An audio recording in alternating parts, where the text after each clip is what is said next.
2025 में मलयालम सिनेमा ने ऐसा काम किया है कि जिसे सुन के लगेगा कि दुनिया में कुछ भी मुमकिन है। क्योंकि सोच कि कोई कहानी जहां इंसान ने बल्कि डॉग्स ही पूरी दास्तान को आगे बढ़ा रहे हैं, हीरो भी वही, डर भी वही, और जो खतरा है वो भी उन्हीं की तरफ से, और ऊपर से पहाड़, जंगल, हवा सब मिलकर ऐसा माहौल बनाते हैं कि लगे स्क्रीन नहीं, किसी असली जगह में घुस गया हूं। मलयालम वालों की ये खासियत है, हर बार कोई ऐसा पागलपन कर जाते हैं जो बाकी इंडस्ट्री सिर्फ कल्पना में ही सोच सकती है। और इस बार जो चीज बाहर आई है उसका नाम है इको। छोटा सा नाम, लेकिन इसके पीछे की दुनिया इतनी रहस्यमयी है कि आदमी पहली फ्रेम से आखिरी फ्रेम तक बंधा रहता है, जैसे कोई अदृश्य हाथ कहानी पकड़कर खींच रहा हो। और सुन, ये शुरू होती है एक छोटे से गांव से, जहां पहाड़ के किनारे एक अजीब सा घर है। उस घर में रहती है मलेशिया से आई एक औरत, इतनी चुप, इतनी अलग कि गांव वाले उसके घर की तरफ नजर उठाकर भी डरते हैं। बोलते हैं काला जादू करती है।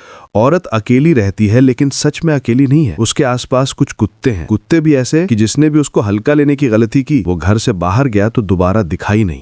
और ये सब बातें गांव के पुलिस के दिमाग में पेच डाल देती हैं, क्योंकि उस घर का असली मालिक एक पुराना डॉग ट्रेनर 6 साल से गायब है। आदमी कमाल का था, कुत्तों का दीवाना, पढ़ने के लिए कर्नाटक से मलेशिया चला गया था और वहीं से इस औरत को साथ लेकर आया था। लेकिन क्या हुआ उसके साथ? जंगल में दबा दिया, खुद चला गया, या इस औरत ने कोई खेल किया? कोई नहीं जानता। और कहानी उतनी चुपचाप चल रही होती है कि तभी इसमें एंट्री होती है एक नेवी ऑफिसर की। इतना तेज दिमाग कि उसे पूरा भरोसा है उस घर का मालिक जिंदा है और खुद जंगल में कहीं छुपा है, दुनिया को दूर से देख रहा है। और इस राज की चाबी है वो लड़का जो उस औरत के साथ वहीं रहता है। लेकिन सुन, ये लड़का भी वो नहीं है जो वो बनकर दिखाता है। इस कहानी का हर इंसान, हर चेहरा, हर आवाज किसी न किसी तरह का झूठ छुपा कर रखे हुए।